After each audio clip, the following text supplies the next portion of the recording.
1 absent, and it is 7 p.m. Moving on to the next item. On behalf of the board, I would like to welcome all students, staff, parents, and interested community members to tonight's Board of Education meeting.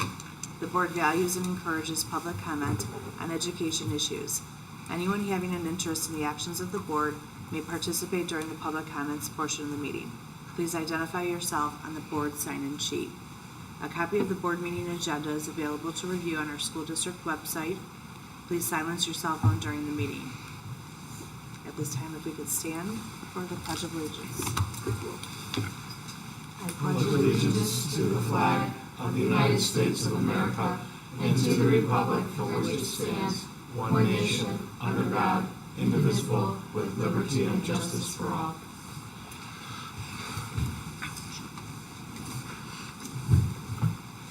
Can I have a motion at this time to approve the agenda as presented?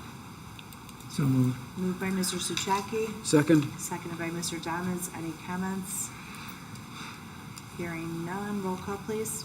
Mr. Suchaki. Aye. Mr. Dobbins. Aye. Mrs. Etter. Aye. Mrs. Schuster. Aye. You're good. Aye. Motion passes 4-0. Got into this thing. Next up, comments from the public. We have no one signed up, so we'll move on to item number 4, presentations. Mr. Evans, are you introducing? And I'm just going to turn it over to Mr. Young, the long-awaited effects of COVID-19 on student data. It's all yours, Matt. All right, everybody settle in. Board members, you each have a copy of this presentation in your folder. I'm also going to present it here on the television, and we're going to go through this together. Tonight, what I want to do is first, I want to discuss some important background information. I think it's appropriate to set the table about exactly what journey we took through last school year, kind of do a review, as well as looking at some national data and then some state level data, big picture that different organizations did to try to look at trends to see exactly what happened national and state level before we look at our own data. Then we're going to jump into our state testing data. Everything from, primarily the spring results, but we'll also look at alternate assessment. We'll look at our OELPA scores for our English learners, graduation. We'll look at those numbers as well, since part of those numbers were affected during the pandemic here.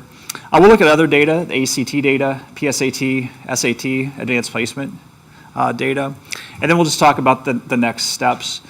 Just a disclaimer, all I'm doing tonight is presenting data. I'm not going to speculate as to why numbers are as they are.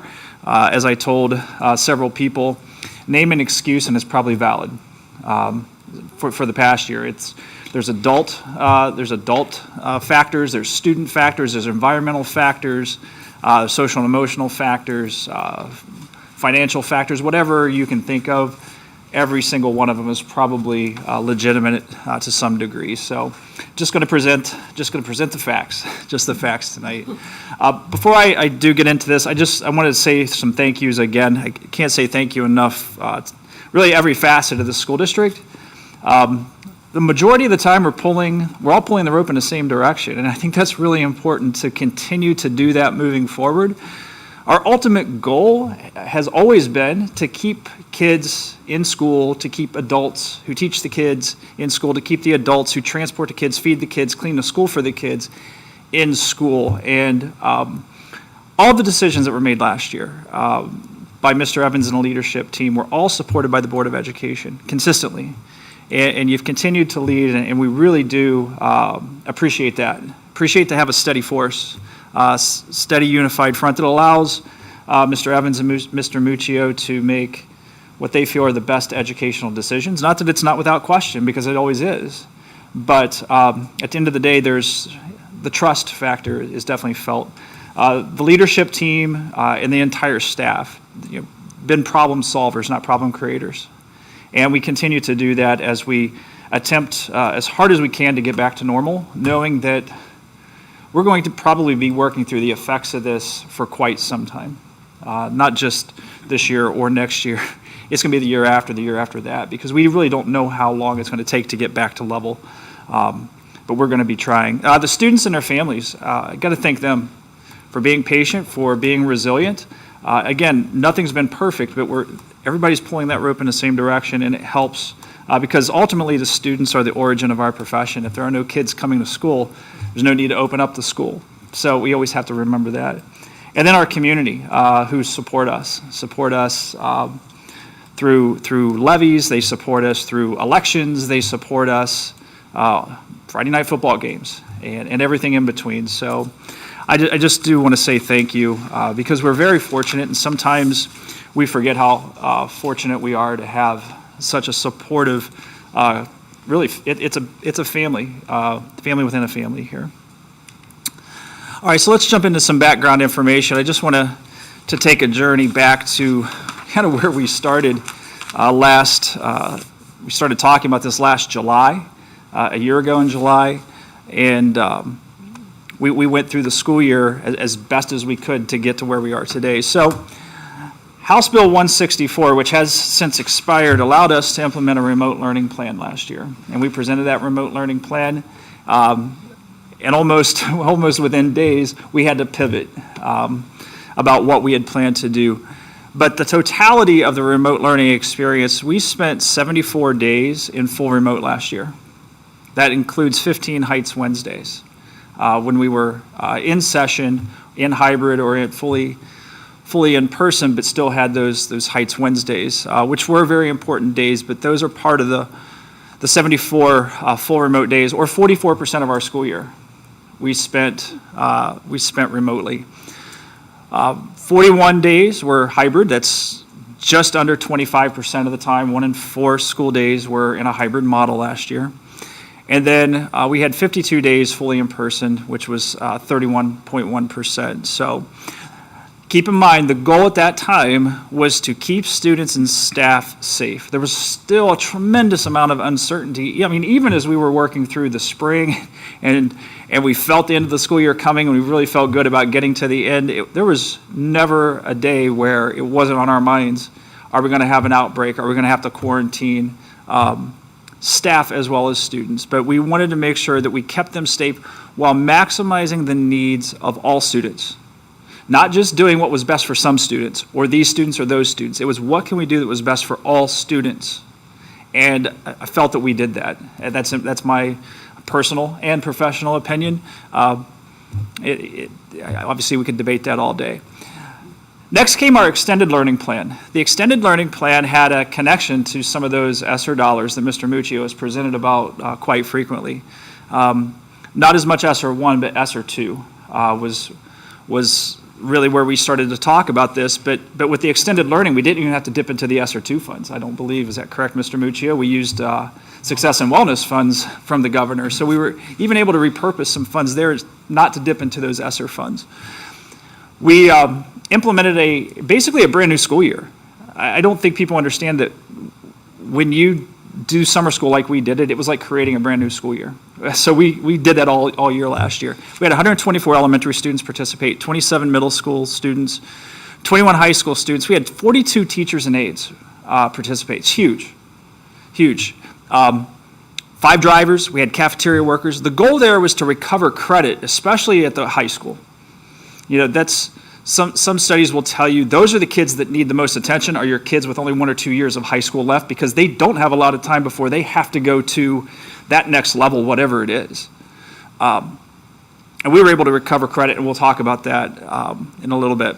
But also the social and emotional needs. More than anything, it was just getting kids together in an environment where you didn't have stress of test scores, you didn't have stress of grades, you didn't have stress of having to get assignments done. It was getting kids together. Yes, there were academic tasks, but getting kids to work together, to enjoy learning again when it was such a tough year. That was really one of the primary benefits that we saw that came out of that for our elementary kids and our middle school kids. But for our high school kids that participated, it was all about getting to graduation. Finally, we have the continuity of service and local use of funds plan. All right, so they're really 2 combined into 1. And that's going to take us from August 2021 all the way through really the end of the 2024 school year. And this is where we're looking at our ESSER 2 and ESSER 3 funds in part to to help with the cost of the MTSS coordinator, grades 6 through 12, which is already starting to pay vast benefits. And we can talk about that in another board meeting. And then we've got those 2 elementary positions. See, we're investing in long-term education by doing this.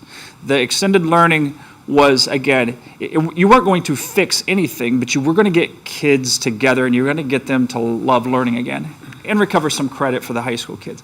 This is a long-term investment in the education of our children, reducing class sizes, meeting social and emotional needs, hitting mathematics and language arts more appropriately. That was the purpose of that. And thanks to the board for approving that route for us, and we're able to use those ESSER 2 and ESSER 3 funds. But the goal here is to close gaps, meet social and emotional needs, and ensure that every student has a post-secondary plan. We want to make sure that they're on their journey to something after high school. And again, the side goal is this, not related to that. It is to make sure kids are in school, because if they're not in school, then there's not a single intervention that we can put into place that's going to work. So whatever we have to do to keep kids in school, which means reducing quarantines as best as we can, that's a side goal to this. We need kids in front of us. This is a graphic that came from the Ohio Department of Education's Data Insights report. You do have a copy of the full report as well in your packet. This came out last Friday. What this is showing is a graphic of what schools were doing in 5 different snapshots in time. On September 10th, we were one school district out of 609, 14.3% total that were fully remote. You can see on September 10th, about 58% were fully in person, 27.8% hybrid. We were 14.3% of the schools that were fully remote. Fast forward to November 5th, we were in a hybrid model. 33% of schools in Ohio were in a hybrid model at that point. Again, fast forward, we're going to go to January 7th. Coming out of the winter break, we were fully remote at that point. But so were 36% of the school districts in Ohio, more than 1 in 3. February 17th, this is right before we came back fully in person. We were in a hybrid model. So were 31% of the school districts in Ohio. And then by April 14th, the last snapshot in time, 85% of the school districts in Ohio were fully in person, and that's where we were. Now, it says 5 days in person. We were 4 days in person, but I consider that to be fully in person. So you can see, taking our journey, we went from 14% to 33% to 36 to 31 up to 85%. And the reason why I want to present this is when you are trying to compare your test scores to another district's test scores, you have to compare them to somebody who took the same journey you took.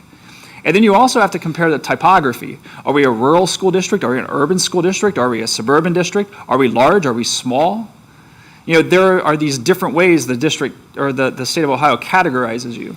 So it's very difficult to say, well, how do we compare to Independence? They're just right down the road. They followed a very different path than we did. And it wouldn't be fair to sit there and say that what we did was better or what they did was better or our scores are better or their scores are better. You can't do that. You can only compare you to you in situations like this. How do we compare compared to the past? This is another graphic that just shows you in color all the regions in Ohio. So even though on September 10th, very few school districts were fully remote, 14.3, I want you to look at that upper right-hand corner. It sure looks pretty dense in the Cleveland, Cuyahoga County area. We were not alone in our area. So compared to the state of Ohio, yes, small, but not compared to where we were. So what we were doing was not an anomaly in this particular area. So that's why I wanted you to just look at those graphics, because it shows you how the map changed at those 5 snapshots in time, whether you were fully in person, hybrid, or fully remote. So I want to take you back a little bit, and a couple of the board members have seen this graphic before. It was part of my interview process. Back in April of 2020, the Northwestern Evaluation Association, they're the ones who manage what are called MAP assessments. A lot of school districts in Ohio and across the country give the MAP assessment. We give iReady, but MAP is an approved vendor. They produced a couple graphics, and they were using some historical data. They were using studies such as Hurricane Katrina, for example, to see what were the long-term effects of big disasters like that on the educational system. And what this graph that you see here shows is that typically you have what's called a summer slide. So from June until the end of August, there is some learning loss in reading and some learning loss in mathematics. This is showing what that would look like with the last day of school being March 13th for us, for example, of 2020. And then you add that summer slide onto that for an extended period of time. They call that a COVID slide. And what they were doing here is they were projecting where they thought the data was going to land. And you can see it's the bottom dashed line. There's a huge gap between where they would be expected, kids would be expected to perform, and where they were being projected to perform. That's reading. This is the same projection for mathematics, and what you should notice is that they were projecting that the gap in mathematics would be greater than the gap in reading. Okay? So they came back and they did a study in fall of 2020. It was November of 2020. They said, okay, we gave this assessment to 4.4 million kids. Let's compare how the results came back in the fall of 2020 with the projection that we made back in April. And what they found is that there was a very, very small, almost a minimal slide with the reading. Very, very low. In the fall of 2020, students in grades 3 through 8 performed almost the same as students in the fall of 2019 in the area of reading. Okay? But with mathematics, it was a different story. The COVID slide was greater, especially in the younger grades. And they also found it was greater than reading, which is what they predicted. So it was greater than reading, and it was greater in the younger grades. In fact, they found that it was about anywhere from 5 to 10% difference from where they would have expected based on the data in 2019. So that graph shows, and I know it's very difficult to see, but they've got the dots out there to the right. Mm-hmm. That's where the kids actually performed, and you can see in grade 8, they were higher than what would have been predicted. It's really hard to see from this far away with my old eyes. Grade 6, it was just under. Grade 4, just under. So that's the mathematics piece. All right, so it wasn't as bad as they thought, but there was still almost a 10% gap between mathematics and reading. There's another chart that you see here. Those numbers there look at fall of 19 to fall of 2020 in mathematics, grades 3, 4, 5, 6, 7, and 8. You can see that there is a dip. It looks pretty drastic from that chart, but if you look at the actual numbers themselves, they're not as bad. Like the one out to the right, you're talking about like 51% compared to maybe 56%, a 5% difference for grade 8. Now, we don't give MAP, we give iReady. So this is what Curriculum Associates were telling us with iReady. Curriculum Associates, what they found in the fall of 2020 was that reading was about 13% off where they typically would be. The graph I'm showing you there, 100% represents what should be expected for students last fall. Where they actually were for reading, which is the top bar there, was 87%. They're breaking out by race there. The dot on the right is for students that are predominantly greater than 50% Caucasian students. The dot on the left would be greater than 50% students of color, with the dashed line that you see there being where the values were for the entire population. So that top dashed line, that was 87%. It's not marked on there, but it was 87%.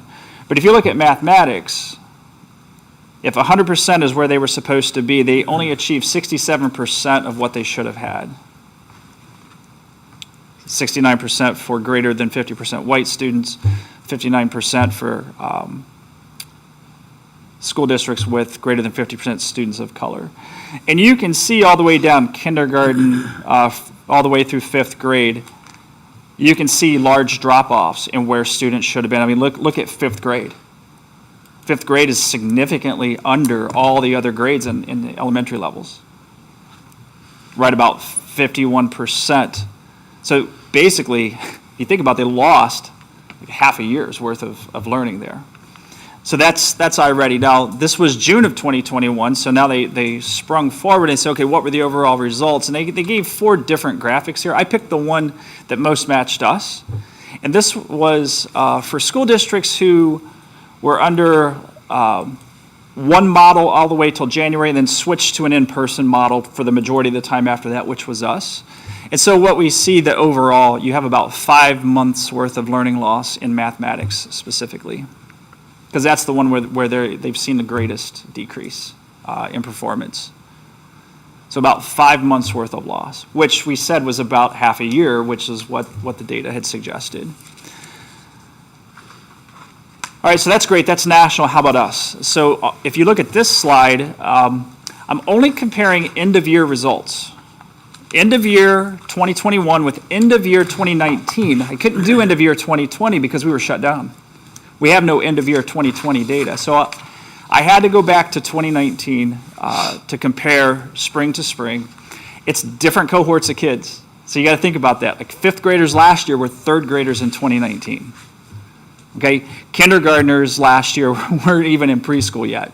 So it's different cohorts of kids, but you can see, if you look at this graphic, in 2021, we had 67% of our students, according to iReady, all right, 67% of our students in the elementary school were on grade level or above grade level, which means 33% of our students were at least 1 grade level below where they should be. Compare that to 2019, 84% of our students were on grade level or above, and only 17%. Again, different cohorts of kids, but you can see a big difference, 17% difference in students who were on or above grade level versus students who were behind. If you go to mathematics, which is the next slide, 2021, 64% of the students were on grade level or above, 36% are not. Go to 2019, that number was 86% and 14% respectively. So there's a 22% difference there. Again, the mathematics gap is larger than the reading gap. And this is just comparing us to us, even though it's different cohorts of students. So when I look at what is our long-term plan, when we have introduced 2 additional teachers to the elementary school to reduce class sizes so that we could do more targeted teaching in reading and mathematics, it appears that in retrospect, it was justified, and we presented that data in the spring. But looking at it now, to me, it's even more justified that can possibly work. Again, you need the magic of the classroom to happen, and it usually does around here. So, Can I ask really quick? yep, go ahead. iReady is K through 5, correct? We use it K through 5, and we use it for our students with disabilities in the middle school and high school. So this data, like these red, yellow, and green ones Yep. are. These are data. all kids K through 5 in our elementary schools. Yep, it's K through 5 data only. A couple more things here from the ODE Data Insights. It says in grades 5 through 8 and on the high school end of course exams, English language arts proficiency rates generally decrease by about 8 percentage points. Now we're talking about state data. They're seeing about 8% decrease in language arts, but a 15% decrease in proficiency rates in mathematics. So it played out. These things that we talked about in April of 2020, we have the study in the fall of 2020, and then we see the results in the national tests in the spring of 2020 are agreeing with what they saw in the state test results, that there was a greater gap in mathematics than in reading. By the way, our teachers knew this too. They were telling us along the way, qualitatively, our kids are struggling more in mathematics. It's tougher to teach these concepts and skills through a computer screen than it is in person. They knew it. They were already expressing that. They were trying to figure out ways to put in interventions for that. In addition, across all grade levels, a large majority of districts had a decrease in the percentage of their students scoring proficient or higher from 2019 to 2021. In English language arts, the average decrease in students scoring scoring proficient or above was 7 percentage points. In mathematics, the average decrease was 11 percentage points. So this is for all tests, not just specifically certain grade levels. So again, looking at all grade levels, we're looking at 2019 to 2021, we saw bigger drops in mathematics for all tests, 11 percentage points versus 7.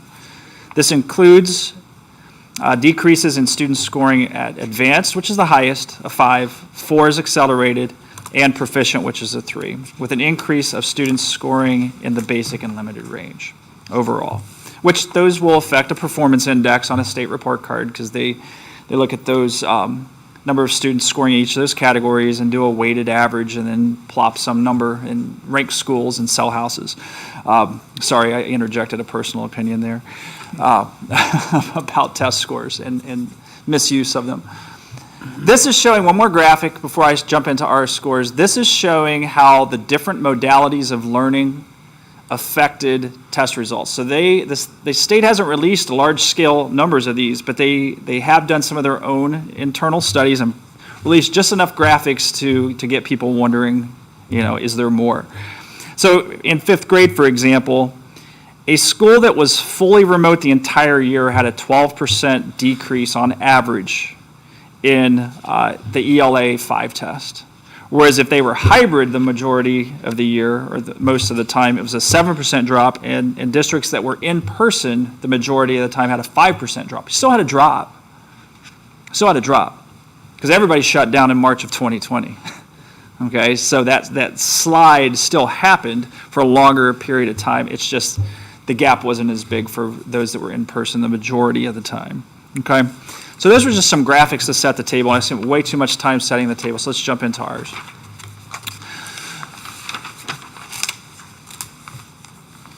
So last year, 2 years ago, spring 2020 tests were canceled. So we had no spring test results. So we have a gap year in test results.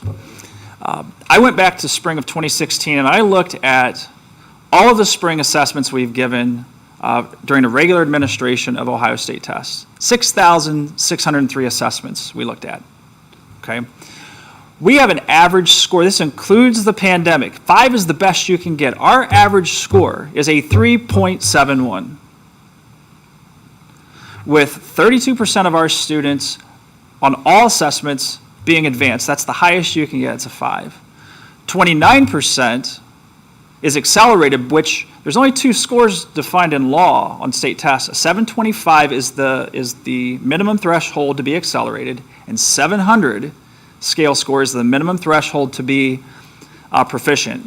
Advanced, basic, and limited are not defined, all right, in law. These are the only 2 in law, the business rules, that are defined. So 29% of our students, if they didn't hit that 5, whatever that was, are accelerated. Another 25% are proficient.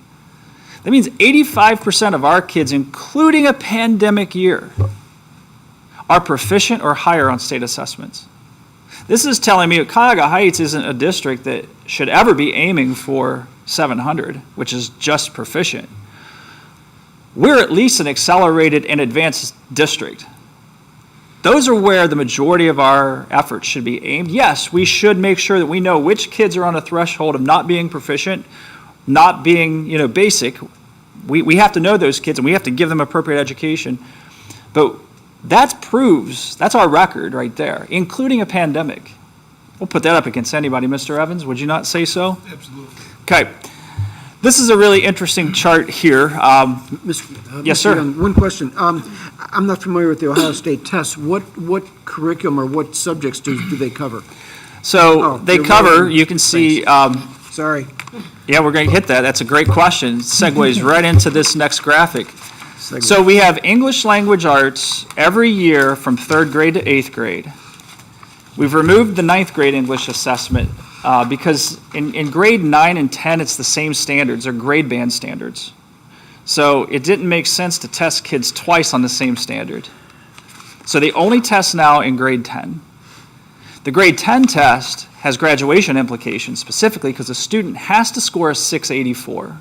85% of our kids score over 700, but 684 is the threshold to meet what's called a competency score. There's only two tests where there's a competency score for graduation. That would be English 2 in 10th grade and Algebra 1. 684 must be hit. And 700 is proficient, and 85% of our kids on all tests on average score above that. This graphic shows English Language Arts grade 3 through grade 10 starting in 2016 all the way through 2021. You can see how we did in 2021. Compare 2021 with our pre-COVID average, 2017. Actually, that should say 2016, 2017, 2018, so there's a typo there. We had averaged, for example, in grade 3, a 75% in this 2016, 17, 18, and 19 administration. We were at a 65%. We were 10% off. That's pretty close to where they were mentioning in some of the data that was coming out from the state and national level. Even with the COVID value factored in, we're still averaging a 73%. 80% is what you need in order to hit the benchmark. Okay, that's an important piece as well. So when you're looking at this, yes, look at it. How did we do 2021 compared to the average prior to COVID?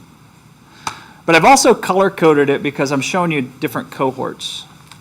So if you're looking at yellow, or that yellow group, when they were third graders, 2016, they scored 79%, were proficient in language arts. Then they went up to 82%. Then they went to 91%. In 2019, they were 83%. This year, as eighth graders, they were at 69%. Okay? So you can also follow the cohort. I think what's amazing here, and I want to point this out as kind of a celebration point, look at English 2. The test that matters most for graduation, we scored the highest we've ever scored during a pandemic. Highest ever. 86% of our kids passed that test. Okay? And I think that's a huge celebration point to me. There's the cohort data that I was showing you. So you can see, so the class of 2023 is over on the left. That's how they have done in their last 5 tests. Class of 2024, I only have 4 tests for them because they didn't test. That's the group that would have taken like an English 1 test this past year. There was no English 1 test, so they don't have a test to compare. So almost everybody else has 5 tests there until you get to the younger grades, the class of 2028. They only have really 2 tests to throw up there, and I didn't throw the ones that had just tested for the first time. But you can see the last bar in each set was how they did compared to previous years. And when you see it stacked up, like I look at that 8th grade group, I see that 8th grade group fell off quite a bit from where they were back in 2018 when they were at 91%. Okay, that's an ELA. Here's our math.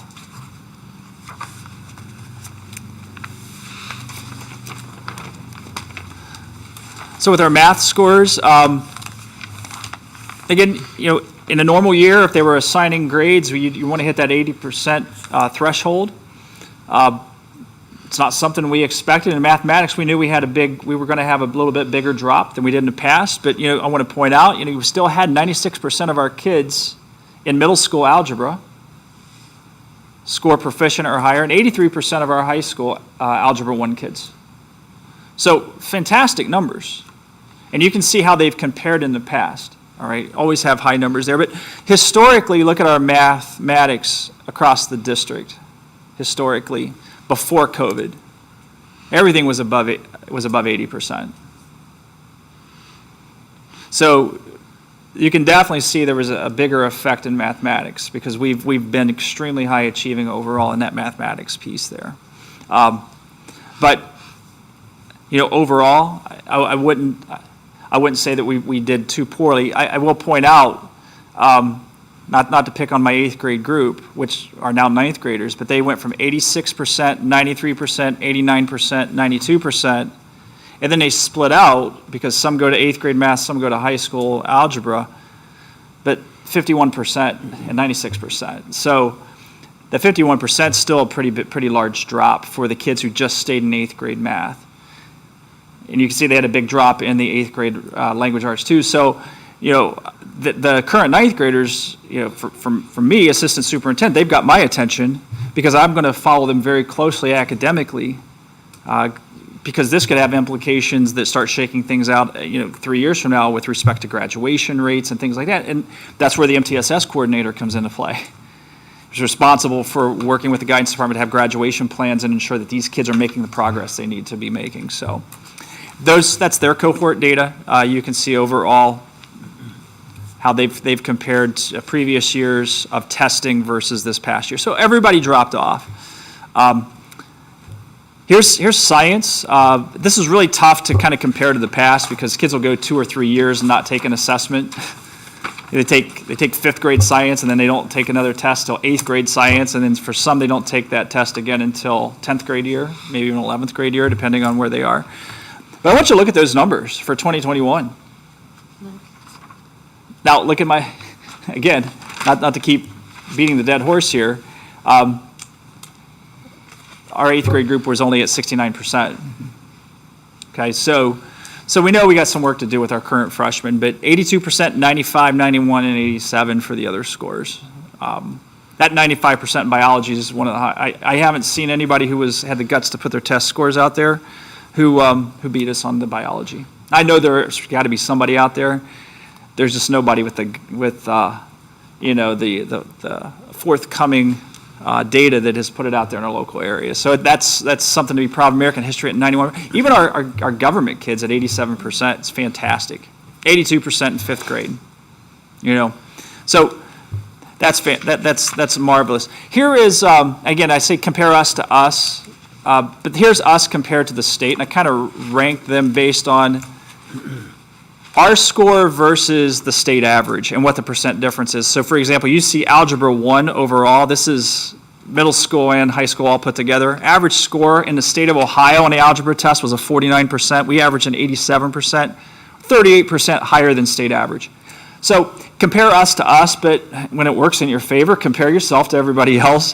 On all assessments, there's not a single assessment up there that we did not outperform state average. Not a single one.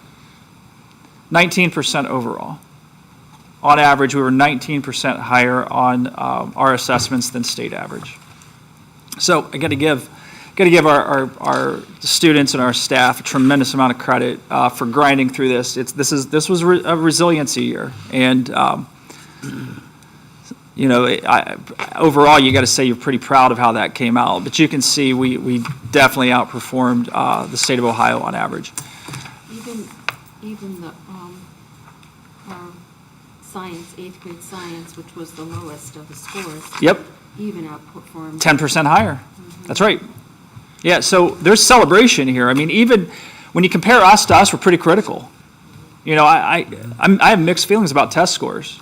I think accountability is important, but it needs to be used properly. But if you're going to put a score up, now it's a competition, and if there's a competition, I don't know if you can win at education, but if this is how you do it, then it's game on, like every single day. So, some other things. So for our students who were tested with the alternate assessment with significant cognitive disabilities, it's a very small percentage of our population, typically between 1% and 5% of your students at most. We had 45% proficiency this year. Now, that is lower than 2020. We actually did get this test in 2020. It was lower than 2020 and 2019, but pretty much on par with 2018 and 2017. And these tests are such variability from grade level to grade level. It's really tough to compare because we could be comparing 2020 when the majority of the students were taking an assessment that maybe was over certain subjects, and the content was maybe a little easier at that particular grade level compared to the next year when they moved up to maybe from elementary to middle school and they had a different set of assessments. It's really tough to compare those, but just looking overall, we're on par of where we were at least for half of the year. So we tend to hover right around 50% proficiency with the alternate assessment with students with significant cognitive disabilities. We had 4 students who are identified as English learners. English is not their primary language in their household. And this is a challenge for school districts because it's difficult to communicate face-to-face sometimes with families. Sometimes you need interpreters to even have a conversation, and to try to do that through a computer screen is even more difficult. 2 of our students showed significant gains, and 2 of our students either stayed the same or actually regressed in their English learning. We know who those students are, and we've already have interventions in place for them. Graduation rates lag by 1 and 2 years respectively when it comes to a state report card. They look at your 5-year rate and they look at your 4-year rate, but it always lags a year because graduation sometimes happens in the summer months after the typical graduation ceremony has happened. The class of 2020, that was the group that was exposed to the tail end of the pandemic. We were at 96.6% graduation rate with that group. The year before, pre-pandemic, we were at 97.2. Both of those marks would earn you an A on a state report card. We're getting away from letter grades, but our graduation rates are up there. And I want to say this. Students who continue to, all the way through the end of age 22, an appropriate placement per an IEP decision, and it's absolutely the appropriate placement, they count as non-graduates for you. They count as not? They count as non-graduates. Yes. We allow them to stay in the system, and we've always encouraged those students. It's 100% appropriate to do so. Handicapped students that can continue to stay in. So on some levels, I kind of don't worry about that number because that's what's best for the kids. Mm-hmm. Yep. There was I will say this, there was no student in class of 2021 that did not graduate as a result of state assessments. And there's not a single student right now in the class of 2022 that are not going to graduate because of state assessments. Now, they may not have the credit they need, or they may be on a path where they will be in school for another 4 or 5 years, and that's fine as long as it's appropriate for their placement. So I don't see these numbers dropping for us. I think we're going to hover in the mid to upper 90s. Chronic absenteeism, this is huge. Chronic absenteeism, I mean, this has all kinds of implications with House Bill 410 years ago and having attendance intervention teams and contacting the juvenile court system and things like that. If you're above 5% chronic absenteeism, you're required to host all those meetings and to put families through it, and guilt them into coming to school, and threatening the juvenile court system. Ours was at 3.9% last year. It's fantastic during a pandemic. Now, there was some relief, a little bit of relief with attendance loss. We had more latitude in what we were able to code as medical. But that was 100% appropriate. It's fantastic. Okay? Blow through this here. All right, ACT data. We offered the ACT to all juniors last year. We were a non-published test site, so we held it here. It was only open to Cuyahoga Heights kids. We plan to do that again this year. As you know, we pay for every kid to take the ACT. Kids take the SAT on the state's dime. So kids have 2 opportunities to take a college level college readiness assessment. Typically, you only see senior data. I pulled the whole cohort. We had a few seniors, but mostly juniors. We averaged a 23.1. I don't have 2020 data. A lot of kids didn't take the ACT in 2020. Counted as the 2021 school year. 2019 was a 22.8, 2018 was a 22.4, 2017 23.9, and 2016 was a 23.5. So we're right on par with where we were, easily before the pandemic. So we did not see a major fall off with the ACT here. We even got some great breakout data. If you look at the next page, I'm not going to go through all these. But this is really important because this tells us, this is a percentage that students did in certain subscores. So when we talk about our ACT prep program, we can hand this over to Mr. Martin, who will do the ACT prep for mathematics, and I can say it looks like last year the area that our students struggled the most with on the ACT was functions. So that was an area of weakness for us, where we can say an area of strength was algebra in general. They did really well. So we can use this data to improve our ACT prep program. And we'll continue to follow this in the future. I want to get a plug in there for the ACT prep program. Please understand that our teachers that do the ACT prep volunteer. We don't, they don't pay for that. They do it on weekends, and we don't charge our students for it. So, so we open the building on Saturdays and Sundays, and Mrs. Neville, Mrs. Wojtek, Mr. Martin come in and work with any student that wants to prep. And I think even going back to a couple of years ago, we had a student whose parent had paid a pretty large sum of money for them to go to the Independence Library for the ACT prep, and they also took part in ours. And the student at the end of the year came to me and said, Mr. Evans, I just want you to know that the prep here was twice as good as what my parents paid for at the library. So, Mr. Young, did you say that every, is it junior and senior, Just junior. Every junior each year, irrespective of career path, et cetera, every junior student takes the ACT? we offer it to them. Okay. They can say, I can't do it, or I'm not going to do it, but we offer it to them. Okay, thank you.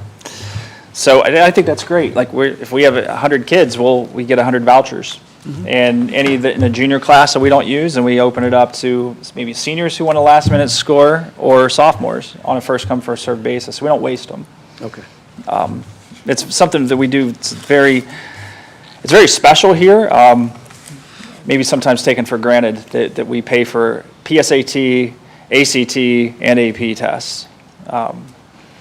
Speaking of SAT, you can see this past spring, our class of 2022, they averaged a 1061. That's second highest only to 2019 since we started giving this to all students. And keep in mind, we give this to all students, not just the ones that want to go to college. Okay, we give all our assessments to, the PSAT, SAT, and ACT to all kids. Students with disabilities, students going to Career Center, kids going to the military, kids going to a 2-year, 4-year, private, public.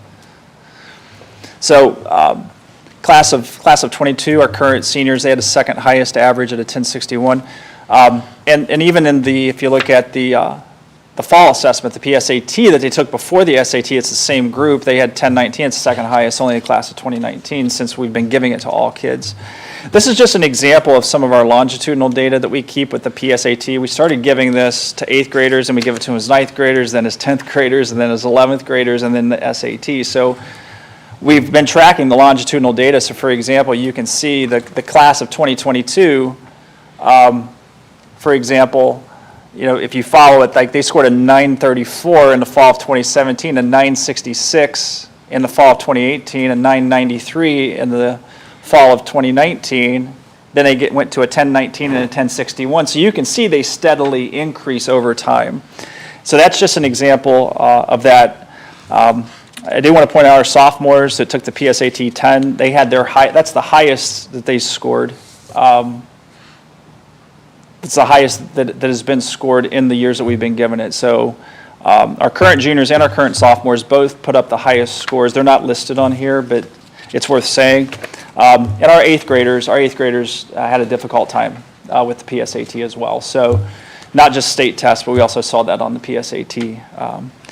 And this just shows over the years, on average, how we've continued to increase. Despite the pandemic, we continue to increase. The bottom represents the 8th grade PSAT all the way up to the SAT there at the top. So we go from a 910 at the bottom on average for multiple cohorts all the way up to 1063. So we see kids do progress. They do get better as time goes, and that's what the pandemic. Okay, we're getting close to the end here. Advanced placement, that's the last area here. So with this data, I want you to notice that we had 146 tests taken. That ties an all-time high. That's a lot of tests for a small school like us. 146 tests, and that's been steadily increasing. And this is an important point. If you look at 2016, there's only been 1 year since 2016 that dipped below any of the years prior to 2016, dating back to 2010. Only the 102 that took the test in 2020, we had 2 very small grades in the 50s, So that doesn't surprise me that senior class and junior class in 2020, they were small cohorts. So we have steadily increased the number of assessments taken since 2016. Now, what might be the implications of that? Well, with more kids, we're recruiting more kids to take the AP because we want to expose them to the rigor. So it's a balance. We want to score well, but we also want kids exposed to more rigor, because the rigor is what's going to help them be resilient and make it through college with few bumps and hiccups. So you will see that since 2016, when the numbers really started to increase, the percentage of students 3 or higher has been it dropped and then flatlined, and then during the 2 pandemic years went down to 56 and 49. Those are 2 pandemic assessments. Some of those assessments were given on the computer. And again, there was all kinds of new variables introduced with the computer of the AP exams. Here's our average scores. Again, we had a high of an average score of 3.246 back in 2016. Then we dipped below 3 for a couple years, and we've dropped off a little bit. We've dropped off a little bit in the pandemic year. I think that's an anomaly overall, but when you have more kids and you're trying to increase the rigor for a number of students, and you're not being, we're being more inclusive, and I think that's important. We want more kids to be exposed to the academic rigor that we have here. So our scores did drop off this year for a 2.610, not completely unexpected. When you have a difficult curriculum like that, it's really tough to learn that through variable models like we went through. This is just showing the various assessments, and what you see on the left is the percent, or actually the number of points compared to state average. And then the second bar is compared to national average. So you can see nationally, we had several tests that outperformed national averages. So for example, statistics was 0.19 points higher than the national average. The one in blue represents the versus the state average, and you saw the variability in models across the state of Ohio, which is going to influence that. So 1 year snapshot. So let's not, we don't want to make any assumptions based on 1 year. Mr. Evans? We started to revisit the question because when I got here in 2011, the discussion was, do we continue to pay for all students to take the test? And I know we at that time looked at several different possibilities of making the students pay and then reimburse them afterwards if they get a 3 or above. There's a lot of different things, and some things where the districts were doing. And I think the school of thought behind that was because the students aren't paying for them, sometimes some students don't give us a real honest effort with those tests, and that might affect our grades. Certainly that's a factor to it. In the end, we decided that we want to continue to pay for those tests for the students and offer those. We didn't kind of come to any kind of result, but that popped up again this year. Especially with being in and out and just how serious some of our students took the test. I think there's a couple we could pull out, and we knew that were anomalies that really didn't give us a great effort on it, just by looking at the score on that. So that conversation has continued. We've added AP classes the last couple of years, and we've had some turnover with the teachers. And one of the things that I've known in my time supervising teachers, when you have a new teacher teaching AP, it takes about 2 to 3 years for them to really get the curriculum in order and start to see what the test is all about. And I watched our scores. I saw psych when we came in with AP psych, how ours when Mr. Roy, once after like the second or third year, how his scores like skyrocketed because now he was more comfortable with the curriculum. There weren't big changes in the curriculum on an annual basis, and our students really started knocking that out of the park. So and our teachers do a great job of trying to get as much information as they can. Some of our teachers are scorers for the test. Mr. Roy is a scorer for AP. Mrs. Neville's been involved on the national level with some of the AP stuff as well. So we encourage that on our end as well. Isn't the AP placement tests, these are the ones that they score a certain level, then they can get the credit in college? From college, yeah, from college to college. It's variable from college to college. You can go to the College Board's website, and then you can look up your university, and it will tell you how much credit would be awarded for each AP test and what the score needs to be. So it's definitely something. Some colleges take a 3, some colleges is 5 Yep. or nothing, some colleges want to send AP stuff. Like, Exactly. I think back recently, Lexi Martin took every AP. If I would let her take AP during lunch, she would have. And then she went on to Notre Dame, and Notre Dame simply doesn't take a lot of AP classes regardless of what the score is. They want you to go through their curriculum. So depending on the university, it varies from school to school. So that you can't speak in absolutes of that. Okay. Absolutely. So yes, scores matter, but we also have to be realistic about the circumstances that we've gone through. And this is up to the teachers, the building principals to work through and have the conversations about start teasing out why results may have been what they were and consider all variables. Not just say it was all this or all that or all the other. So that's when the fun begins, is when they start really trying to learn from the results so that we can make the appropriate adjustments moving forward. Before I close out, I am going to end on a positive here. Our state tests overall, 19% above state average, I said that. Our English, too, had the highest average ever, which is so important for the graduation requirements. We had 7 state tests with above the 80% proficiency threshold. We have no students in the class of 2022 that are at risk of not graduating as a result of state assessments during the pandemic. All right, that's huge. AP participation rate tied an all-time high despite being in a pandemic. ACT, SAT, PSAT averages overall did not drop. They're pretty much on par, if not higher than where they've ever been. Our expectations have not dropped. We still, that's the balance, right? It's pandemic and everybody went through the pandemic. As I told my son, I said very few times as a generation and people within a generation have opportunities where they can do things that sets themselves apart from other generations or from people within their generation. So we haven't dropped our expectations, and we can't, because our students are still going to have to compete globally. No matter what they do, they're in a global competition. Grants have funded the vast majority of our responses to the pandemic related to student learning. All right, our extended learning plan was grant funded. For the first 3 years, the plan is for the teachers we've added that are going to help us address the learning gaps, social emotional gaps, are grant funded. We've implemented a one-to-one Chromebook program. All right, every kid's got a Chromebook. We don't even need BYOD anymore. They have their own Chromebook, which is what we've required. And we have an evolving profession.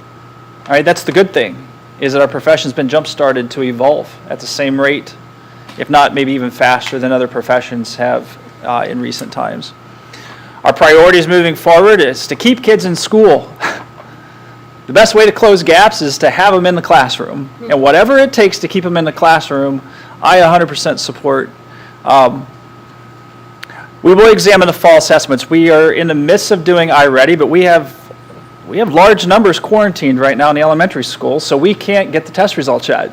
We got to have them in person to have valid results. We can't give those remotely, as they were last year in the fall, given remotely, which drops the validity.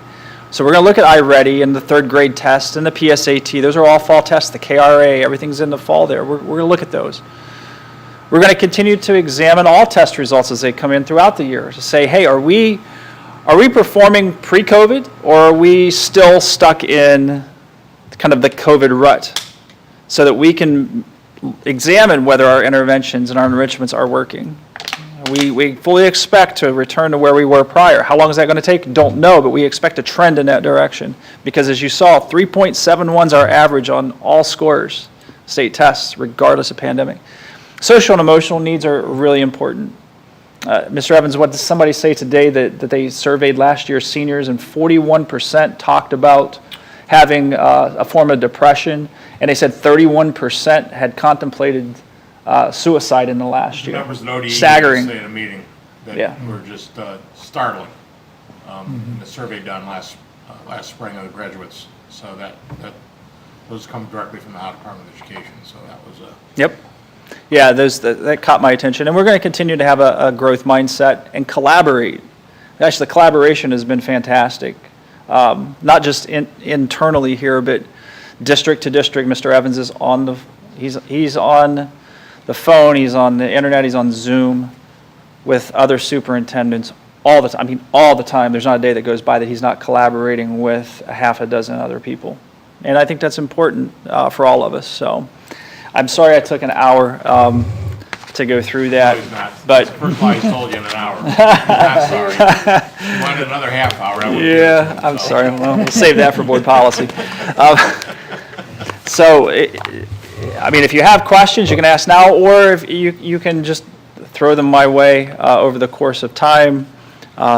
We could have gone deeper into this, but this is kind of the best snapshot that we could give of where we were, what we went through, what the results were, and where we're heading. One question. Just one?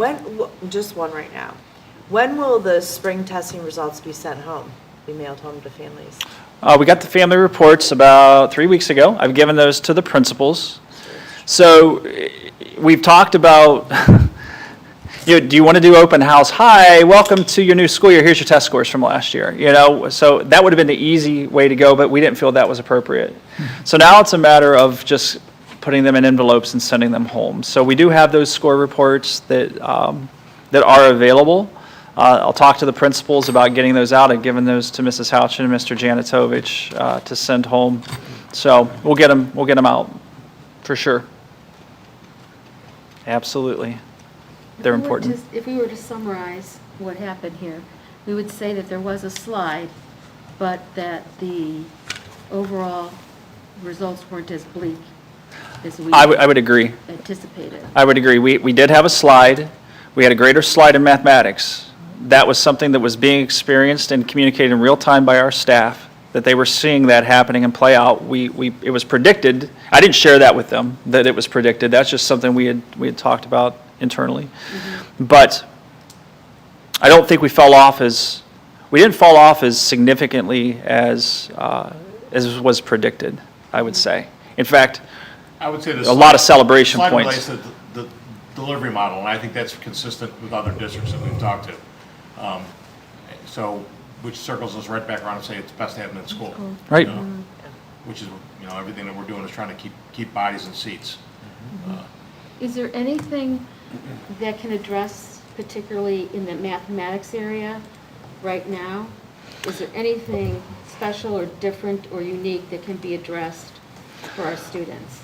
Well, so for example, on our opening day, I with the staff, I had a test data session. It was just an hour where I threw out the test data to everybody in a tested subject area. And I don't know if you ever heard of Achieve the Core. They're just called Achieve now. They dropped the core part because of the backlash with the Common Core. But Ohio math standards are based largely off of the Common Core state standards. And they have a progression they've taken standards that lead to Algebra 1, and they have listed in each grade level what are called priority standards, supporting standards, and then standards that could be taught if you have time to. It's actually listed those out in kindergarten. This is what must be taught before they can go to first grade, second grade, third grade that will lead to algebra. So it's very specific. Knowing that the algebra test, and I hate to narrow our focus to algebra, but you have to get a 684 to graduate high school. So it's a very important test. We do great. But they have outlined for us exactly what needs to be taught at each grade level as a priority. And it can't be sacrificed for anything. And so it's really interesting because you had some would say, oh, wow, I always taught this, but I never spent as much time on that. And if the goal is to get to that algebra, we have to look at those priority standards. And that's just an example of something that was given to all of our math teachers to say, these are the standards that must be taught. No sacrifice. These are the supporting standards of those primary standards. And then, if you're going to go beyond that, these are the ones you start with. All right, so we have to spend time on those standards and go a mile deep. Okay? So there is data to support those standards do lead to the results? Oh, yeah. Yeah, Absolutely. And I even have item analysis data that shows how our kids have performed on those standards historically, pre-pandemic and post-pandemic, all the way back to when they started releasing the test items back in 2016.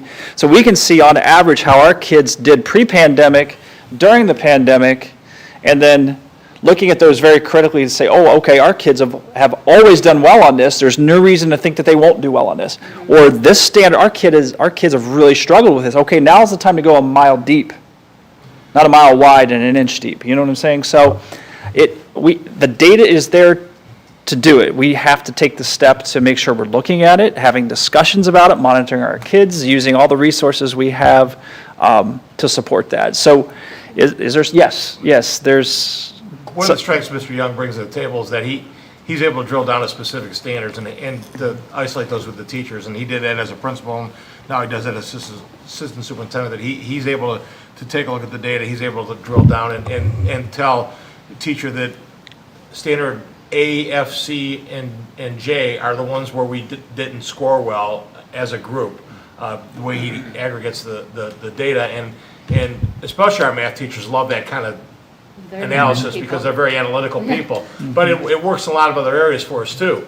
And we've since I've walked in the doors here, we've done crosswalks and looking at where our curriculum lines up and that type of thing, and looking for gaps in the curriculum. But now we're looking at gaps in the testing. So let's say social studies, Mr. Tartera in the 7th and 8th grade, between the 9th grade, we've done the crosswalk. We think we've covered everything, but also the testing data is telling us, well, no, we're missing this, and this.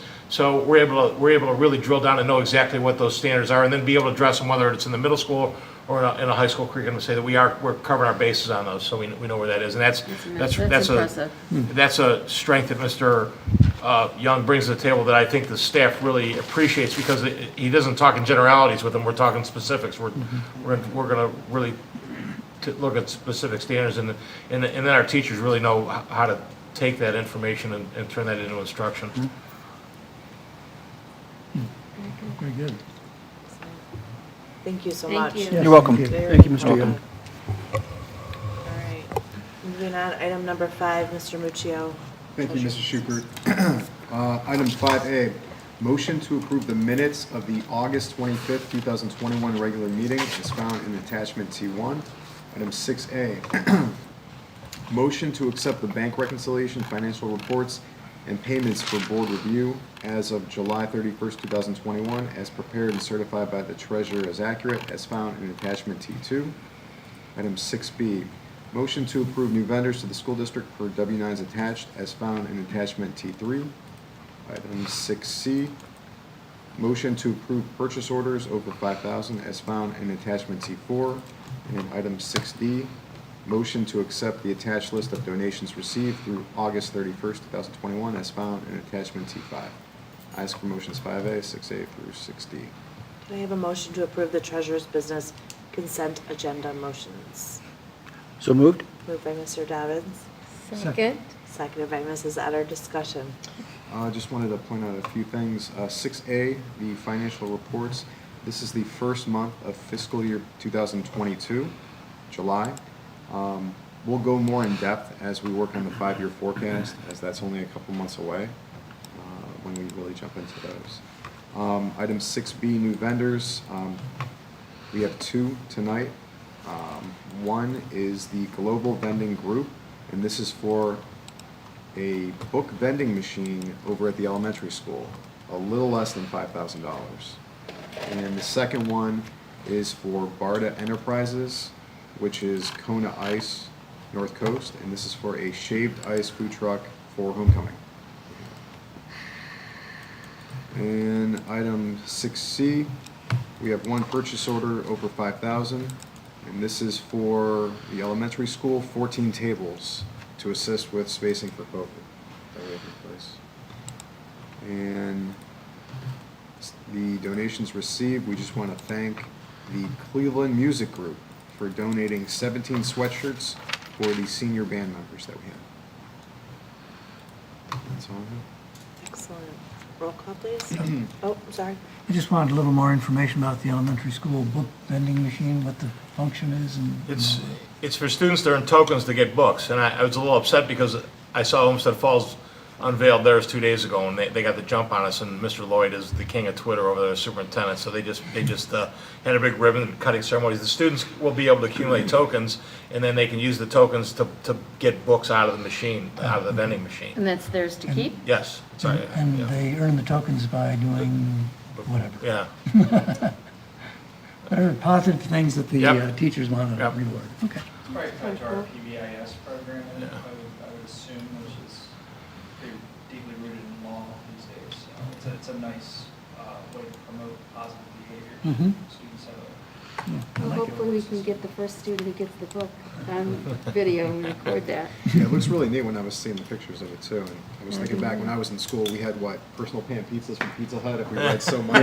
Yeah. Remember that. I don't know if used we to be do lunch that. with the superintendent. I think I gained 30 pounds there after those kids all came and ate lunch with me. There was one thing, and I was just curious, I saw how much we're getting in tuition. I just want to know how many tuition students we have. Do we know? Approximately 200, 200, okay, approximately.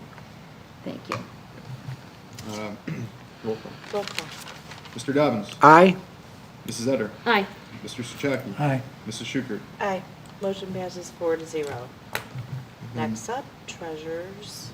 Just had one item for discussion, the 2021 OSBA Capital Conference sessions. So everybody hopefully got the email today. If you didn't, please let me know. That's the registration, so everybody's registered. Next Tuesday at 9 a.m.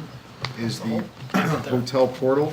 So I'm Give this to gonna everybody. So you'll Work on be it. at 9 o'clock on the dot? 9 o'clock on the dot, what I have to do is log on and fight off 600 other school districts to book the hotel rooms for everybody. So, You can do it. You It's can really do it. 8:59. yeah, I'll Hint, be- hint. so it's always a fun time. Yeah, I'm sure. But passing out here for everybody is the sessions, and we've done this a couple years where we look at the sessions and just go through. Maybe we look at it tonight, maybe not. If you click on these online, they have explanations, so those are kind of neat to read. So maybe everybody takes this home and is able to plan out and chart their course when they go there, and they're able to read up on what these different sessions have. So the link is online here also on the public content under item Yes. 8A. So you would just have to copy paste that into your browser, and that'll bring up where the sessions are, or just Google it, OSB 2021 Capital Conference. But they have a lot of interesting sessions. I was just kind of glancing through this. The one that my eye went right to, and I apologize, Mr. Ruccio, Sleeping Through School Finance Reports is the title of one. I'm not kidding. I just looked at it. I'm like, oh no, it wouldn't here. be you. And just a reminder that sometimes these are, the presentations are advertisements. And quite honestly, we're sponsoring the Allison Rose Foundation, which is pretty much an advertisement for Allison Rose to go out and do the presentation. So as you look through there, kind of keep that in mind. I'll have the exact time of when we're doing our best presentation. Just know that we will, and a quick glance, I didn't see it on there. I know I've got the time on my desk though. So we'll be presenting about best, and I'm already working on a PowerPoint for that. Again, we sponsor the Allison Rose presentation, so if we can have somebody in the room when that's taking place, that'd be wonderful as well. Mike Suey and his group will be down there, and also the Scarlet Angels will be down to sing at the Student Achievement Fair. And we're going to try and make arrangements that, I don't know if that's the same day as the Alliance luncheon or not, but if we after the students perform, if we're going to feed them lunch down there, maybe the board members can stop by and see the students before they make the bus trek back up Route 71. So Great. very actively involved in this year's OSBA Capital Conference. Excellent. That's all I have for tonight. Thank you. Okay. Next up, Mr. Evans. Okay, 9A, motion to approve mentor teacher stipends for the following individuals for 2020-21 school year. Carrie Martins and David Michaels, mentor to 1 year resident educator, $1,000. Johnny Roy, Gary Miller, Beth Pavick, mentor to a year 2 resident educator, $750. Johnny Roy, Deb Petrunia, mentor to a year 3 resident educator, $1,000. Megan Neville, mentor to a year 4 resident educator, $500. 10A, approve the employment of Amy George as long-term substitute teacher assistant until the end of the 2021-22 assignment at TA Step 1 rate, contingent upon BCI FBI background checks. B, motion to approve the employment of William Forsythe as a substitute van bus driver for 21-22 school year at the substitute pay rate. Again, BCI FBI checks, and approve the September substitute teacher list for 21-22. 11A, motion to approve agreement with National Student Clearinghouse for participation in the student tracker for high school services for 2021-22 school year at a cost of $595. I ask that those items be approved. Can I have a motion at this time to approve the superintendent's business consent agenda motions?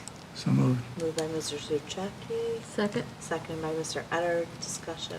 Just the teacher stipends, that's for RESA, their teacher certifications there. Amy George has filled in for us before. She helped us with the learning centers last year. Bill Forsythe may be a familiar name. He retired last year, but he's kind of jumping back on to help us do some subbing, van and bus driving, and then the substitute teacher list. National Student Clearinghouse is going to be a mechanism that is going to be very valuable to us because it's going to allow us to track students beyond high school. In the old days, you used to be able to track them by social security numbers. We as a district could track them. That stopped 15 years ago. This is going to allow us to see what students are doing year 1, year 2, year 3, year 4 after graduation from high school. Going to give us some data that we will be able to use here. Mrs. Thrasher has used it before. I know Mr. Young's very familiar with it as well. Anything else? Hearing nothing. Roll call, please. Mr. Soucek. Aye. Mrs. Etter. Aye. Mr. Dobbins. Aye. Mrs. Schukert. Aye. Motion passes 4-0. Mr. Evans, comments.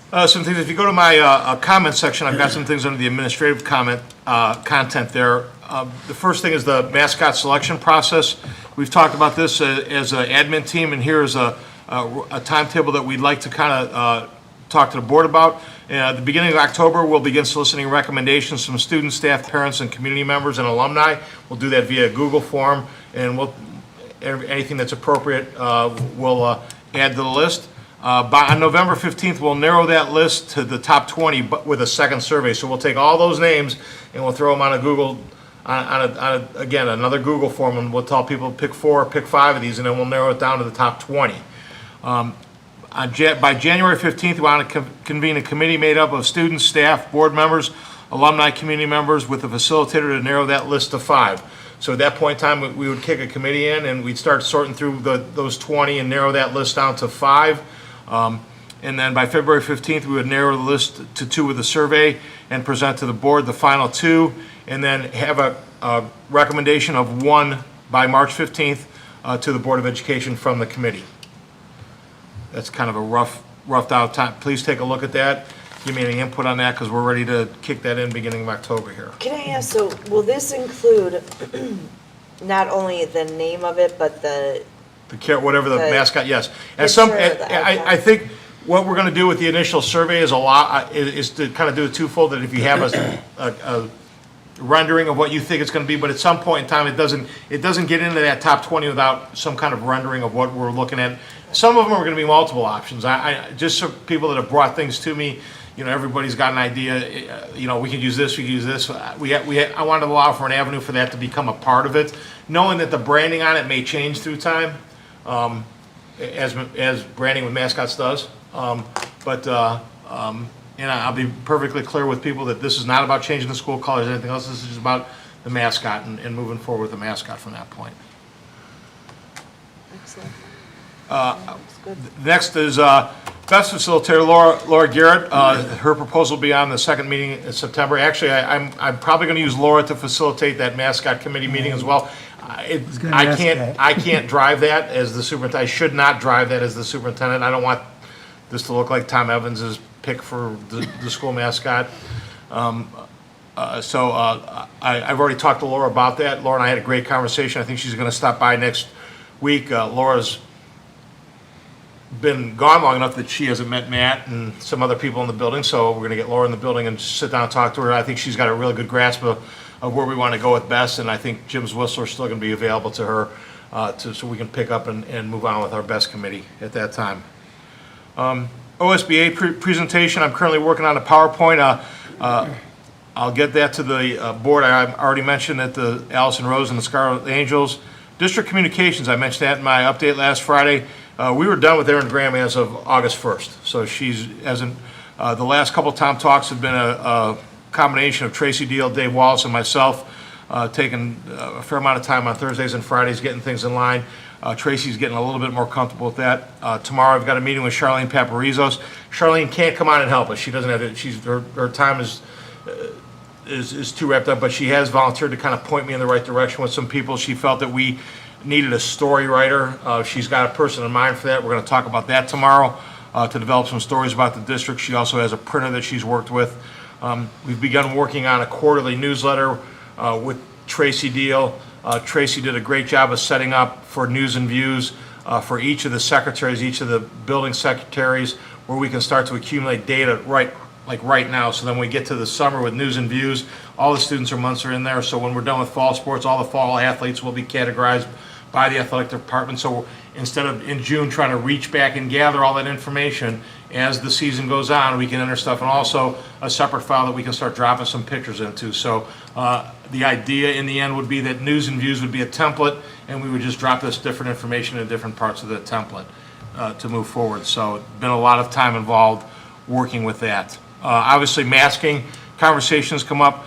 The elementary, I just had the attendance numbers up here.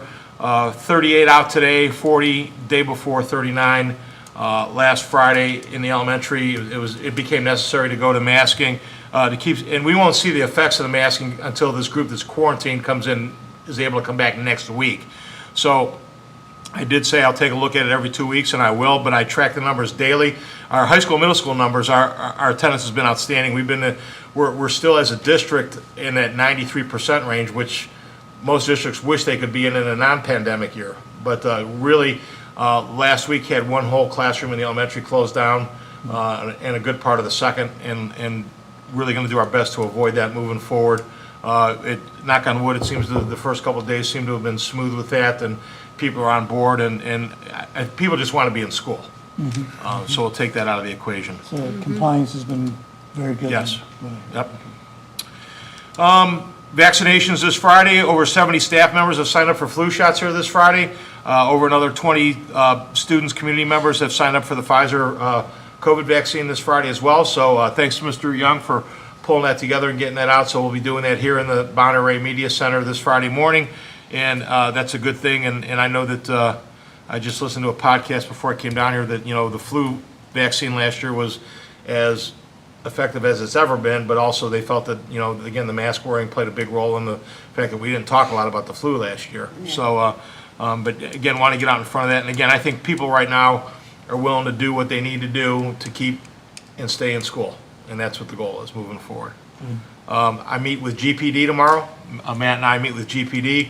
We're going to, Jason and Mark are going to stop by. We're going to talk about some of the ESSER funding and the air conditioning in the elementary building. We want them involved in that. Also, Matt and I are deeply concerned about making sure that the roofing project that didn't get done this year that was supposed to, that they lock in that price for us and are ready to do that when they have the supplies next year. That was a supply issue on their end, not on our end. So we want to make sure that we are locked into that contract, so we're going to take a look at that. But also talk to GPD about some of that ESSER funding, maybe a way to jumpstart some of our permanent improvement projects and revisit that, because and then we'll move that back into BEST once we get past the first of the year, as we did before. Because some of those things have changed a little bit, some of them haven't. So, but they're still, if we can finish off the air conditioning in the elementary building, that's a huge plus for us on that end of it. Excellent. Anything else? That's what I got. Isn't that enough? Yeah. So, Mr. Evans, I just want to follow up on the communications piece of this. Is there anything at this point that you need from the board to try and expedite your communications work, or to make it easier on you and your team? Or is this? I think Charlene's going to help clear that up a little bit tomorrow. Okay.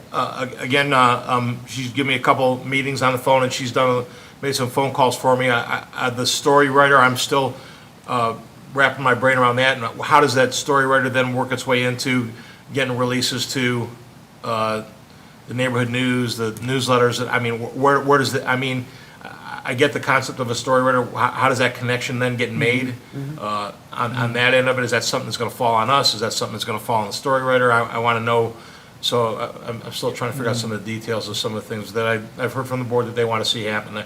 We're starting to address the news and views. That was poor at best, and to make improvements there. I wanted to get back to that quarterly newsletter. It previously was named the Chieftain. I think we're going to call it the Comet, which if those that are alum remember, that was the student newspaper name here for a long time. So and we'll do a little history. My time. Well, You're looking at me going like this. I'm looking at Mark and I remember. Yeah. I remember. Mark and I remember. I've So seen we'll, some yellowed copies we'll give a somewhere. little history lesson too, if that's the direction we go with it. Rolling it out. But I just aged both of us, Mark. We need our walkers to get out of here tonight, then I guess. So, but just to get those things up and rolling. Now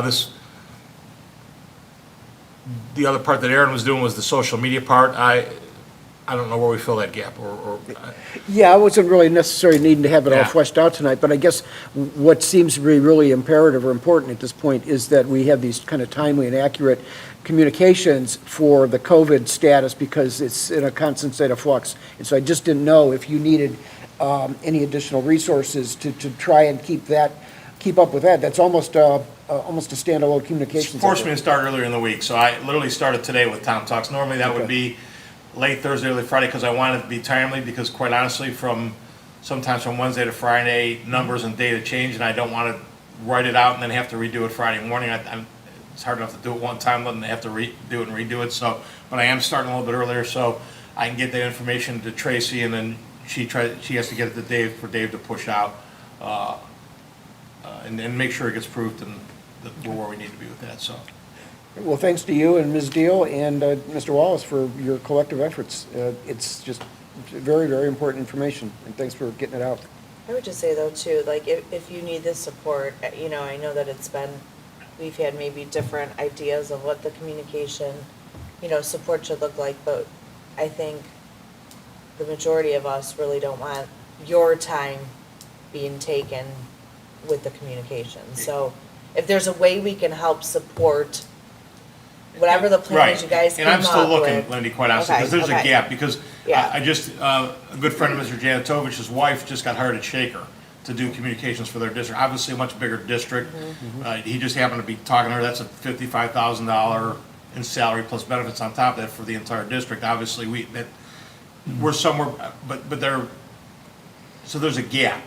It doesn't merit a full-time position on our place, but it does merit some assistance. So I think Charlene understands that. I think I made that pretty clear to her. She thought she might be able to know some people, to piecemeal some people. She knew what kind of budget we were working with previously, and we'll have that discussion tomorrow to see what she's come up with, so. Thank you. Awesome, thank you. Next up, possible board discussion items. So the reports and comments. I'm wondering if we could do the policies first. Does anybody, That's fine. can I do that without, okay, so let's skip to 15. Am I doing this one? Matt's Are you gonna gonna do that, Matt? Mr. Young's gonna do this, and he's gonna do it, I was gonna It's gonna be say, horse I'm not tomorrow. reading all those. and he's gonna do it in 10 minutes or less. 10 minutes or less, I got the directive there. All right, so we have 8 policies to review for a first reading. The majority are revised, with the exception of policy 1617, which is a new policy. I'll try to give a brief summary of each. The first one is bylaw 0169.1. That's public participation at board meetings. This is a revised policy. Revisions to this bylaw are in line with the recent decision of the United States District Court for the Sixth Circuit.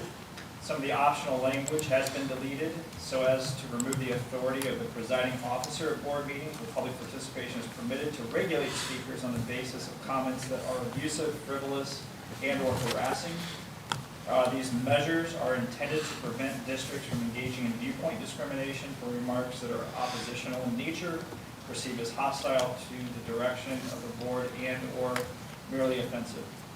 In addition, options have been added for pre-registration, including prohibiting individuals from signing up for others to speak. If that's an option, it would be selected. Finally, there are options for districts who live stream meetings to determine whether or not they will facilitate public participation remotely. These revisions and options should be considered for adoption.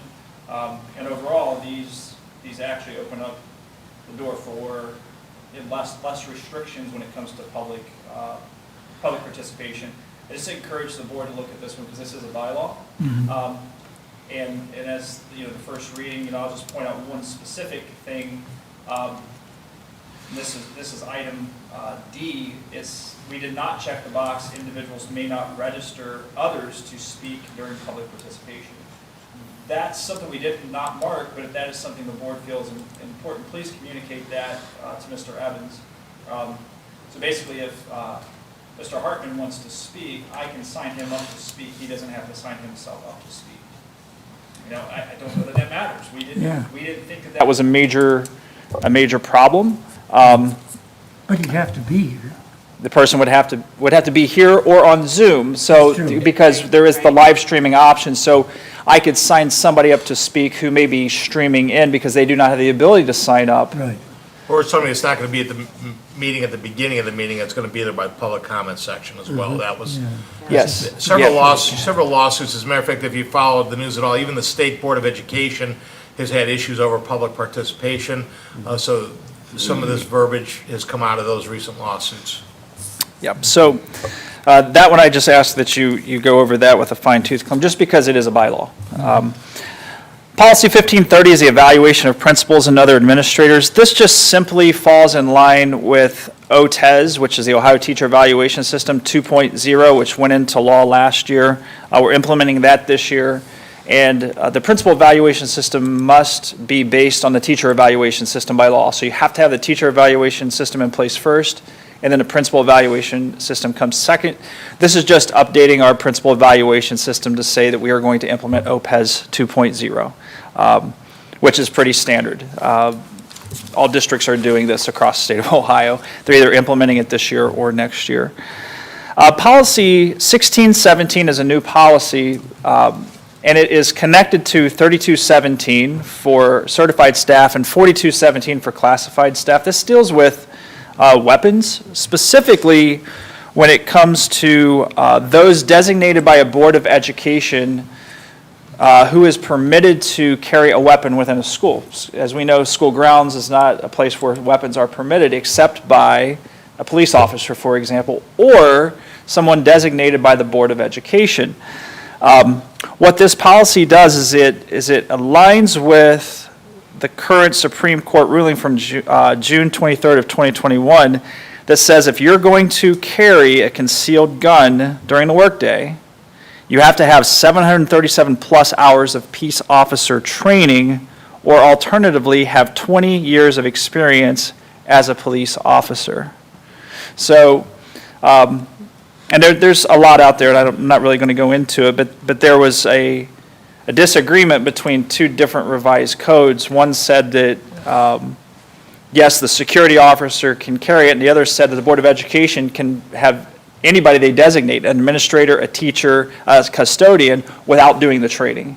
This says, no, they need the training. However, just be aware, House Bill 99 was introduced in February that looks to potentially undo this, to lessen the amount of training that's required to have a concealed weapon for somebody designated by the Board of Education. So all this does is the language aligns with that, and we even went in and defined what would be permitted with respect to lookalikes. Obviously, a track meet, a starter's pistol is permitted. It's a lookalike. But we did not check musical props. All right, we're not going to have items that look like guns during our musicals and our plays. You have to come up with something else based on what we checked. You may see it differently, and that's fine. We went through and we aligned 3217 and 4217 with prior policy. 1617 is new because it includes administrators now.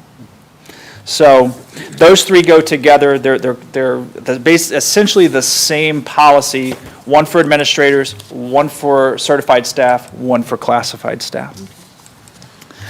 Policy 2271 is a revised policy around College Credit Plus programming. Recently passed House Bill 110 included a modification to the College Credit Plus program eligibility. The new law requires the Chancellor of Higher Education, in consultation with the Superintendent of Public Instruction, to establish alternative remediation-free options for students to be eligible to participate in College Credit Plus. The bill includes language which maintains prior eligibility alternatives for students who participate in CCP before September 30th of 2021. That's when that law goes into effect. Policy 2271 has been updated to reflect the change and is recommended to be adopted to maintain accurate policies.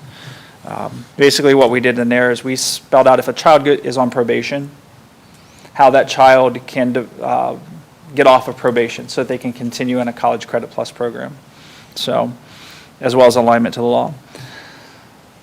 Getting closer, Mr. Evans, policy 2370.01, blended learning. Mr. Evans may potentially communicated, we did submit a blended learning option to the Ohio Department of Education. We already had a blended learning policy. This just updates it based on House Bill 110 to modify the definitions of blended learning to specify the delivery of instruction primarily. The word primarily means 51%. We found that out that today at an update we went to for BASA. Primarily means 51%.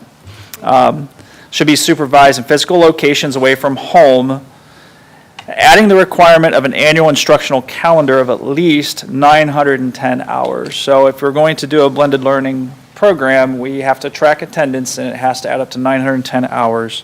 And we have notified the Department of Education that if we were to, let's say, shut down again, there'll be no mandates to do that. If it would be a health emergency. If we were to do that, our blended learning policy and our blended learning notification would cover us in the event we would ever have to do that. We don't anticipate that, but we need to have something in place. Finally, policy 5200 is attendance. Again, this policy has been revised to reflect changes included in House Bill 110, which is effective September 30th, 2021, that are reflected in revised code 2151.01. Additionally, temporary language added to guide attendance strategies for remote learning have been since modified and retained as an option. Again, we just aligned a lot of this with the old House Bill 410, the attendance law that went into effect 5 years ago. We used similar guidelines, but obviously there's been some modifications as a result of the pandemic, and then House Bill 110. So we've aligned it with those with that prior policy in the new House bills. So policy should be adopted to maintain accurate policies. Thank you. And those are them. Thank you. I'm going to go back up to item number 14, board committee reports and comments. Mrs. Utter, do you want to start us off? I just wanted to say publicly a thank you to the Cleveland Music Group for their donation of those sweatshirts to our students. I always love it when we have such generous gestures from our community in support of our school and our students in any way. I just wanted to say that. That's it? That's Mr. it. Sajaki. You're up good tonight. Short one tonight, yeah. I have several things. We got an email earlier today from Mr. Evans about the Career Center All Boards Dinner meeting, which is October 28th. What that is a dinner for those of you who may not have been there, all 8 districts, the board members are invited, have a nice dinner, and have a few short presentations, and then the board goes off and does its meeting. So it's deliberately done on a meeting night, so that you're welcome to attend that board meeting in case you don't have enough board meetings in October.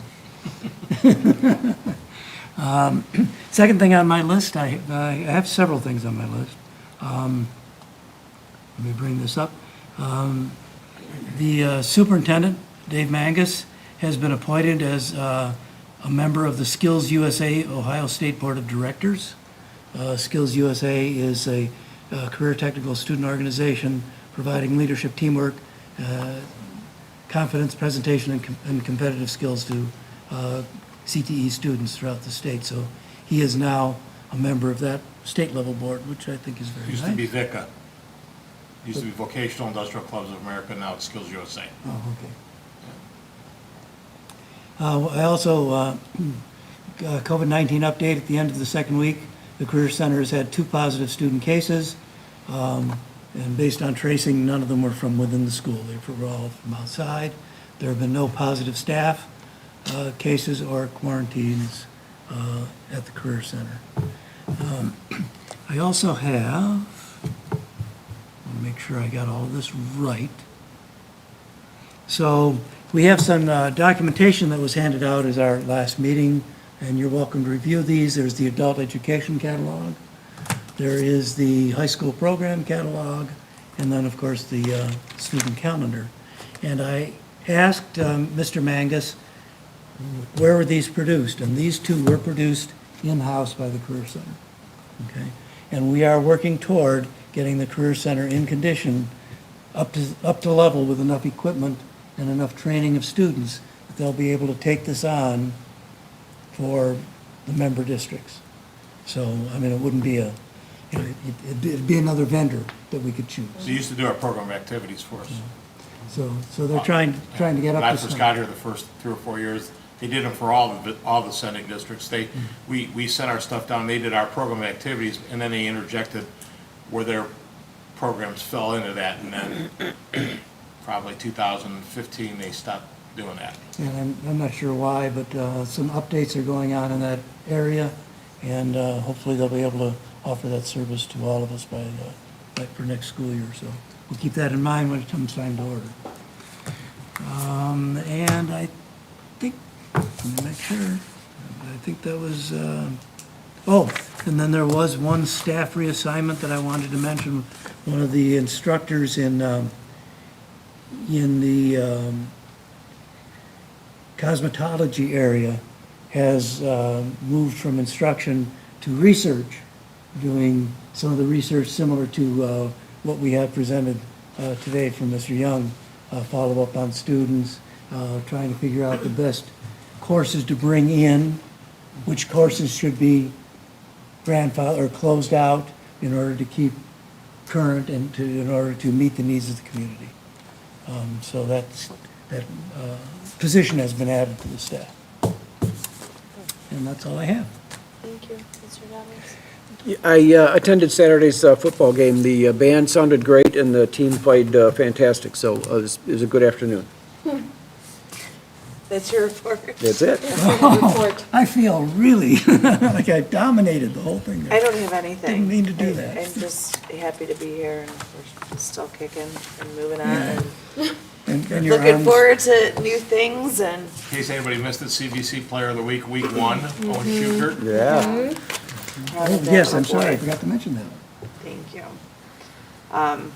Moving on to item 16, future agenda items. Board members may suggest possible future items. So- Are we doing, anybody going to the conference, this Northeast, are we thinking about this at all? The Northeast Regional Fall Conference? Are we being recognized? I don't think- Anything? I don't know, there are a bunch of. Aren't we things usually that- told if we're recognized? Yeah, if it's Reno a usually special calls us if invite? somebody's Yeah. if the board or some individual's gonna be recognized to encourage our attendance, so I haven't heard from Reno Okay. on it. The first date, the Tuesday, September 28th, I have like 3 things going on that date. And then the other date, that, because it's 2 dates here, that you could choose from, is actually one of our board meeting dates.